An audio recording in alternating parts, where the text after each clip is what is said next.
Bismillahirrahmanirrahim. Assalamualaikum warahmatullahi wabarakatuh. Kembali lagi di video saya, dan alhamdulillah di video sebelumnya kita sudah membahas 3 materi. Dan materi yang terakhir yaitu tentang asesmen nasional dan rapor pendidikan. Yang pertama yaitu tentang asesmen kompetensi minimum. Asesmen kompetensi minimum merupakan penilaian kompetensi mendasar yang diperlukan oleh semua siswa untuk mampu mengembangkan kapasitas diri dan berpartisipasi positif pada masyarakat. Terdapat 2 kompetensi mendasar yang diukur asesmen kompetensi minimum, yaitu literasi membaca dan literasi matematika.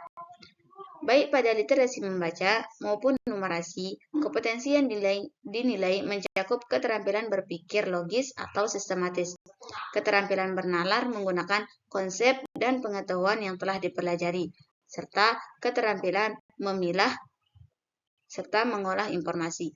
Literasi membaca didefinisikan sebagai kemampuan untuk memahami, menggunakan, mengevaluasi, merefleksikan sebagai jenis teks tertulis untuk mengembangkan kapasitas individu sebagai warga Indonesia dan warga dunia, serta untuk dapat berkontribusi secara produktif kepada masyarakat.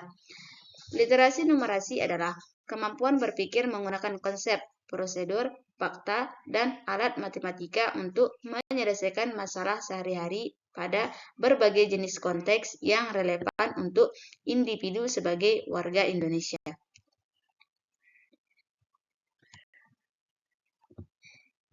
Adapun tujuan asesmen kompetensi minimum. Dalam pembelajaran terdapat 3 komponen penting, yaitu tujuan pembelajaran yang menetapkan tentang kompetensi apa yang diharapkan dapat dicapai oleh siswa. Proses pembelajaran yang menetapkan tentang bagaimana cara untuk mencapai tujuan yang diharapkan, dan asesmen yang hasilnya dapat menggambarkan kompetensi apa yang sudah dicapai dari tujuan tersebut. Asesmen dilakukan untuk mendapatkan informasi mengenai capaian siswa terhadap kompetensi yang diharapkan. Asesmen kompetensi minimum dirancang untuk menghasilkan informasi yang memicu perbaikan kualitas belajar mengajar, yang pada gilirannya dapat meningkatkan hasil belajar siswa. Dan yang ketiga yaitu komponen asesmen kompetensi minimum. Untuk memastikan asesmen kompetensi minimum mengukur kompetensi yang diperlukan dalam kehidupan, juga sesuai dengan pengertian literasi membaca dan literasi numerasi yang telah disampaikan terdahulu.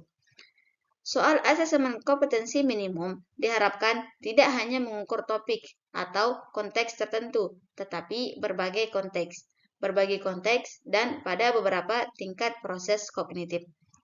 Konteks pada literasi membaca menunjukkan jenis teks yang digunakan. Dalam hal ini dibedakan dalam 2 kelompok, yaitu teks informasi dan teks fiksi.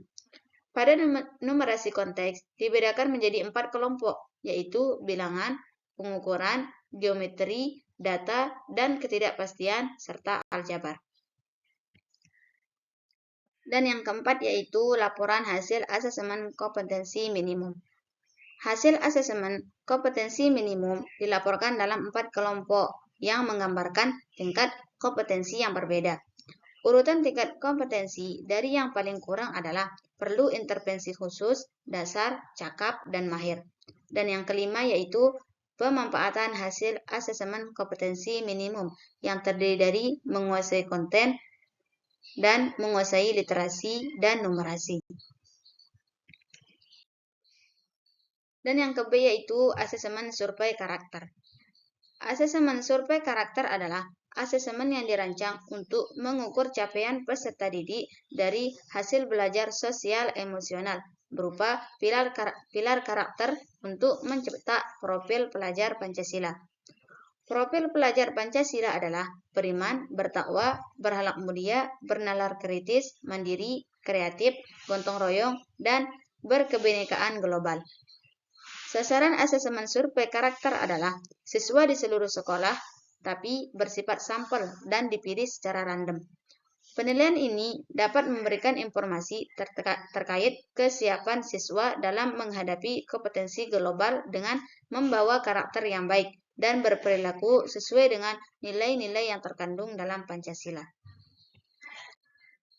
Dan yang kecil yaitu asesmen survei lingkungan. Asesmen survei lingkungan adalah penilaian yang dilakukan untuk mengevaluasi dan memetakan aspek pendukung kualitas pembelajaran di lingkungan sekolah. Survei lingkungan belajar merupakan instrumen yang digunakan untuk mengukur kualitas berbagai aspek input dan proses belajar mengajar di kelas maupun di tingkat satuan pendidikan. Secara sederhana, survei lingkungan belajar menilai kondisi dan iklim sekolah, serta aspek-aspek yang mendukung pembelajaran termasuk guru dan murid itu sendiri. Jadi, pada survei lingkungan belajar, yang menjadi peserta bukan hanya murid, tetapi guru juga berpartisipasi pada survei ini. Namun, walaupun guru dan murid berpartisipasi dalam survei ini, namun pertanyaan yang akan diterima oleh guru maupun murid akan disesuaikan dengan perspektif mereka. Dan yang terakhir yaitu rapor pendidikan. Pelaporan hasil penilaian atau asesmen dituangkan dalam bentuk laporan kemajuan belajar yang berupa laporan hasil belajar yang disusun berdasarkan pengolahan hasil penilaian. Laporan hasil belajar paling sedikit memberikan informasi mengenai pencapaian hasil belajar peserta didik.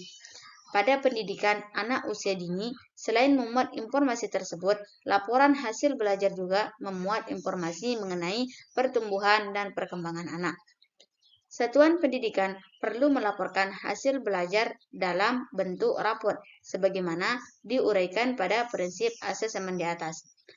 Laporan hasil belajar hendaknya bersifat sederhana dan informatif, dapat memberikan informasi yang bermanfaat tentang kompetensi yang dicapai, serta strategi tindak lanjut bagi pendidik, satuan pendidikan, dan orang tua untuk mendukung capaian pembelajaran. Pada pendidikan anak usia dini, laporan hasil belajar dapat juga ditambahkan informasi tentang tumbuh kembang anak. Dalam format laporan terakhir, selain laporan ketercapaian pembelajaran, ada juga informasi tentang tinggi dan berat badan anak, kepemilikan, serta refleksi orang tua tentang perkembangan anak. Demikian, dan mungkin hanya itu saja penjelasan dari materi terakhir ini tentang asesmen nasional dan rapor pendidikan. Semoga bermanfaat. Wassalamualaikum warahmatullahi wabarakatuh.